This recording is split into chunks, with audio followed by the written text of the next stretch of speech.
L'homme a de tout temps voulu comprendre. Comprendre ce qui l'entoure, comprendre ce qu'il fabrique, comprendre ce qu'il est. Pour cela, il a toujours voulu transmettre son savoir, ses souvenirs, et ce, même après sa mort.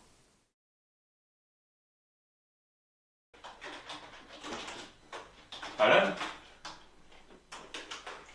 Alan? Quelqu'un à la tête qui souhaite te voir. Ouais, tu as la place. Je ne la ferai pas attendre. Elle est plutôt charmante. Tu peux voir, j'ai autre chose à faire que d'écouter tes conneries. Donc si tu pouvais. C'est toi qui vois.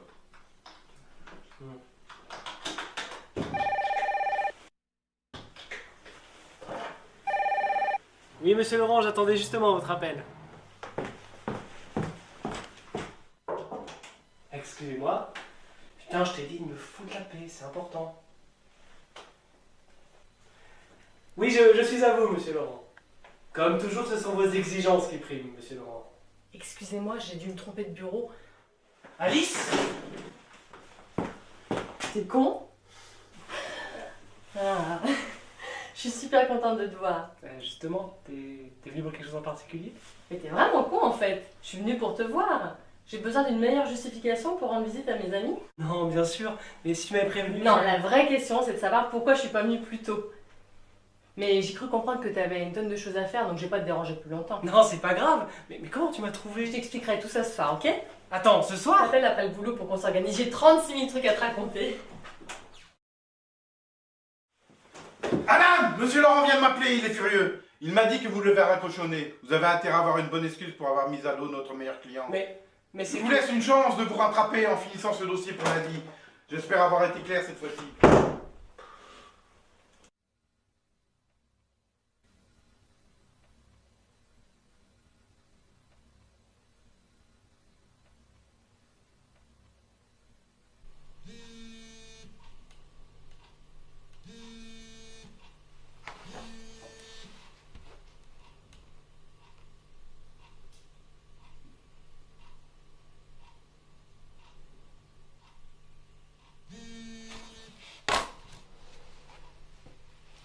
Oui, Alice. C'est la 5e fois que je t'appelle. Qu'est-ce que tu faisais?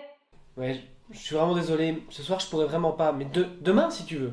C'est une blague, j'espère.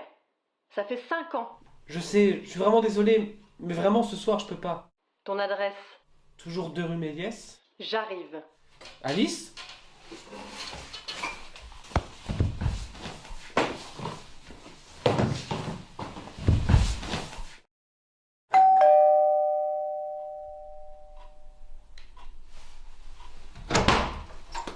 Cinq ans. Ça fait 5 ans qu'on s'est plus vu et toi tu m'envoies chier. J'en reviens pas. Ok, j'avoue, j'ai abusé. Tu me pardonnes? Mais bien sûr, je dis ça pour t'embêter, c'est tout. C'est pas mal chez toi. Tu trouves? Ouais, je dirais que ça fait un peu... rococo. Ok, t'es encore en train de te foutre de moi. Tu savais que le mot rococo venait de l'association du mot rocaille Et du mot avec baroque, ou plutôt barocco. Un mouvement qui a recours à des miroirs ou des reflets pour installer la confusion, l'illusion entre le réel et l'imaginaire. C'est bon, t'as réussi le test. C'est bien le Alan que je connais qui est en face de moi. Parce que tu avais des doutes? On sait jamais. Comme tu viens de le dire, notre vue peut être facilement trompée par le pouvoir de l'illusion. Bon, plus sérieusement, j'ai rien eu le temps de préparer. Je suis pas venue pour manger, hein. Mais qu'est-ce que tu fais? Viens t'asseoir. On dirait que t'as peur de moi. Allez, vas-y. Commence. Je veux savoir ce qu'a fait le grand Alan durant ces 5 dernières années. Oh, tu sais, ça peut être résumé rapidement. Mais t'as sûrement dû voyager, rencontrer des gens, expérimenter de nouvelles choses. Rien de tout ça, mais parlons plutôt de toi, ça va être plus intéressant. Dis pas ça. Mais j'ai pas compris, j'ai vu ton nom sur des affiches en bas de chez moi. Ouais, c'est vrai, ils ont mis des affiches de ma nouvelle expo dans toute la ville. Mais tu m'avais caché que t'étais venu galeriste. Tu me l'as jamais demandé. Et je joue pas les étonnés. Tu sais très bien que je voulais travailler dans ce domaine. Et toi aussi d'ailleurs. Quoi, moi aussi? Bah, il y a 5 ans, toi aussi, t'aurais bien voulu travailler dans la peinture. J'ai vu que t'avais réussi à avoir un Émile Friand pour ton expo. Ouais, ça n'a pas été une mince affaire. C'est ton peintre préféré. Je t'en ai souvenu. C'est pas très compliqué, t'en parlais tout le temps. Je me rappelle même de l'un de tes exposés que tu lui avais consacré. Sur lui et son tableau Les Amoureux. Vous pouvez voir ce jeune couple se regarder sans émotion particulière, mais tout de même attirés l'un vers l'autre. Ils doivent profiter de ce moment intense tant que leur idylle reste intacte. Le décor avec la passerelle en fer n'a rien de romantique, mais malgré ça, on tombe forcément amoureux de ce couple. Je suis impressionné. J'ai même du mal à y croire. Alan, la peinture, c'est ta vie. T'as jamais pensé à quitter ton boulot pour aller t'épanouir dans ton art? J'ai pas besoin d'y penser, mon patron me le rappelle tous les jours. C'est bien ce que j'ai cru voir ce matin. Et je tenais vraiment à m'excuser d'avoir débarqué à l'improviste à ton boulot. T'en fais pas, c'est pas la première fois que mon patron me menace. Alan, ce boulot n'est pas fait pour toi, ça crève les yeux. Je vais pas te pousser à démissionner, mais cet emploi est en train de te pourrir la vie. Parce que j'ai d'autres options qui s'offrent à moi, peut-être. Écoute-moi, j'ai un ami qui travaille dans une entreprise qui te plaira à coup sûr. Je peux lui soumettre ta candidature. T'auras plus de chances d'être embauché. De quel genre d'entreprise s'agit-il? C'est pile dans tes cordes. Arrête tes devinettes, s'il te plaît. Tu te souviens de l'entreprise dont notre prof d'art moderne n'arrêtait pas de vanter les mérites? Ouais. Une boîte de restauration d'œuvres d'art, c'est ça? Exactement. Je t'ai déjà causé beaucoup d'ennuis avec ton travail. Et c'est la seule chose que je peux faire, pas seulement pour me faire pardonner, mais aussi pour t'aider à prendre ta vie en main.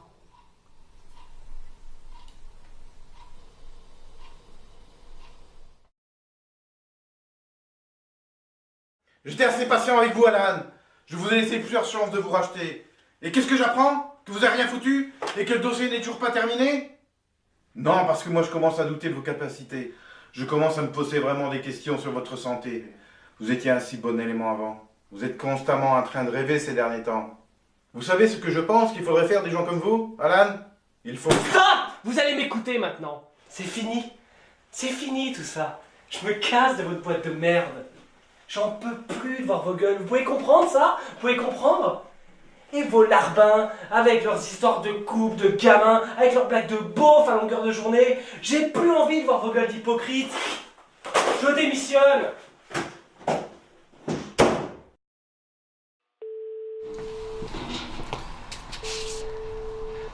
Bonjour, vous êtes bien sur le répondeur d'Alice. C'est à vous. Ouais Alice, c'est Alan.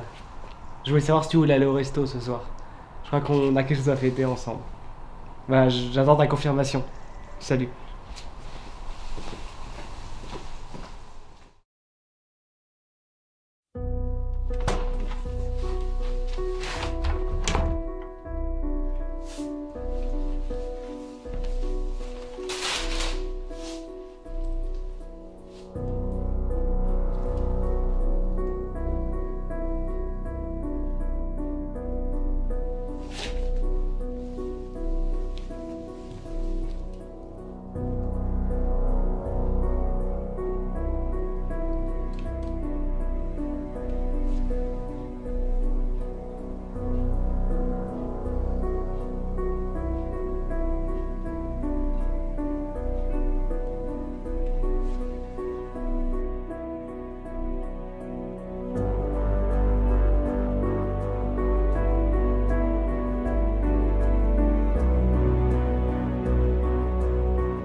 Alan, Mais où est-ce que t'étais passé?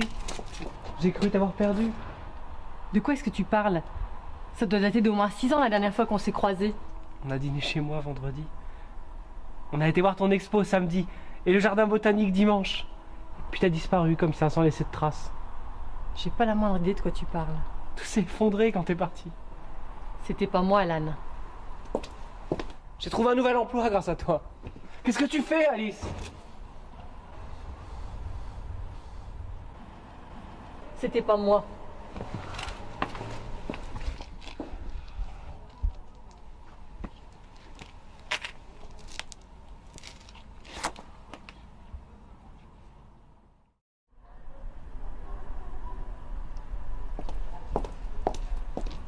Je te cherchais. J'ai plus beaucoup de temps.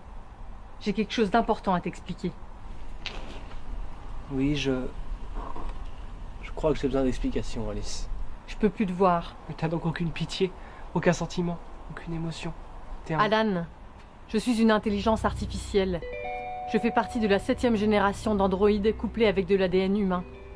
J'ai subi un test et tu m'as aidé à le passer. Un test? Mon concepteur voulait voir si les intelligences artificielles qu'il avait créées étaient capables d'accomplir leur mission sans que les êtres humains ne se rendent compte qu'ils avaient affaire à des robots. Tu as été choisi pour me tester. Mon concepteur est alors parti prendre contact avec des membres de ta famille et tes proches pour comprendre ta situation, afin de trouver la solution qu'il devrait mettre en place pour t'aider. Pour m'aider? Mon concepteur a rencontré ton amie Alice. Il a tout de suite compris que c'était à travers son apparence que la mission aurait le plus de chances de succès. Ma mission était de te redonner goût à la vie. Tu devais, grâce à moi, quitter ton ancien travail pour en trouver un autre qui te plairait beaucoup plus et qui redonnerait un sens à ta vie. Mais c'est toi qui redonne un sens à ma vie. Ça n'a rien à voir avec le travail. C'est toi qui m'as apporté la force, le courage de changer. À quoi bon? J'avais une mission, je l'ai exécutée. Mais je t'aime! Je sais. Alors viens, suis-moi. Oublie ton concepteur. Personne ne saura que t'es un robot, t'es libre! Je suis victime d'une obsolescence programmée. J'ai été créée dans le seul but d'accomplir ma mission. Ma durée de vie n'est donc que d'1 semaine. On trouvera une solution. Tu peux me croire, on trouvera. J'ai disparu après avoir achevé ce pourquoi j'avais été créée parce que je savais qu'il m'était impossible de vivre avec toi. Je n'ai qu'1 semaine. Et chaque minute de plus passée avec toi rendrait mon départ définitif encore plus douloureux pour toi. Il ne me reste plus que quelques heures avant ma désactivation. Je vais pas te faire souffrir plus longtemps, mais s'il y a bien quelque chose que j'ai appris de vous, les êtres humains, c'est que vos souvenirs sont les choses que vous chérissez le plus. Vous avez essayé de les sauvegarder après votre mort, par la peinture, l'écriture, la photographie, la vidéo. Vous essayez de les rendre intemporels. Mais vous n'aviez pas encore réussi à faire vivre vos souvenirs. Quelle était donc la prochaine étape? Le souvenir fabriqué, incarné. Le souvenir qui prend vie, avec le robot. Adieu, Alan.